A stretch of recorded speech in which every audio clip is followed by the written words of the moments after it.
Сәлем достар, эфирде сен білесің бе Айдары? Сен білесің бе күн сәулесі секундына 8,5 минутта жерге жетіп болады. Ай жерден 80 есе жеңілірек. Тоқылдақ секундына 20 рет шоқып жей алады. Ал 1 минут берсек, мұны 200 рет шоқып жей алуға дайын. Теңіз шаяны іс жүзінде өлмейді. Құмырсқалар ұйықтамайды. Құмырсқалар кәдімгідей ұйқыға батпайды. Пандалар жалқау емес, энергия үнемдейді. Пандалар 12 сағат бамбук жеп, қалған уақытын демалып өткізеді. Бір топ ашу жусанда 100 мың тұқым бар. Кавказдар қарбызды тұздайды. Таза алтын өте жұмсақ. Оны қолмен майыстыруға болады. Жаңа үзілген алма суға батпайды. Сахара шөлінде 1979 жылдың 18 ақпанында қар жауған. Жер бетінде осы уақытқа дейін 99% тіршілік иесі жойылып отырған. Су сиырлары бегемот су астында туылады екен. Піл 4 тізесі бар жалғыз жануар. Сатурн мен Юпитерде жаңбырдың орнына гауһар жаууы мүмкін. Атлант мұхиты Тынық мұхитына қарағанда тұздырақ. Адам миының 60% майдан тұрады.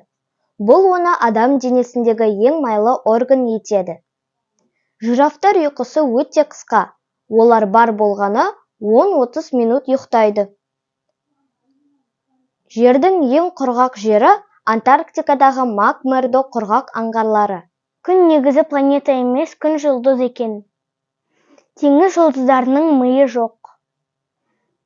Күннің салмағы жерден 330 мың есе ауыр.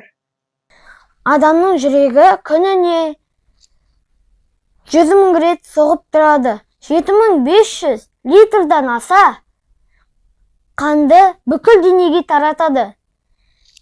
Жердегі мұхиттардың 5% ғана зерттелген. Бұл дегеніміз планетамыздың көп бөлігіндегі су астындағы тіршілікті әлі ашуға болады дегенді білдіреді. Бал ешқашан бұзылмайды. Археологтар Египет пирамидаларынан 3000 жылдық бал тауып, оның жарамды екенін анықтаған.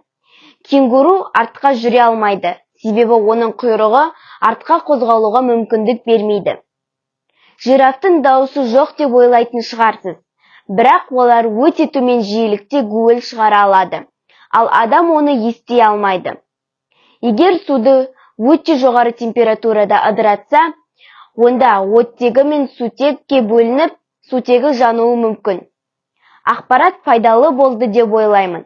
Эфирде келесі жүздескенше.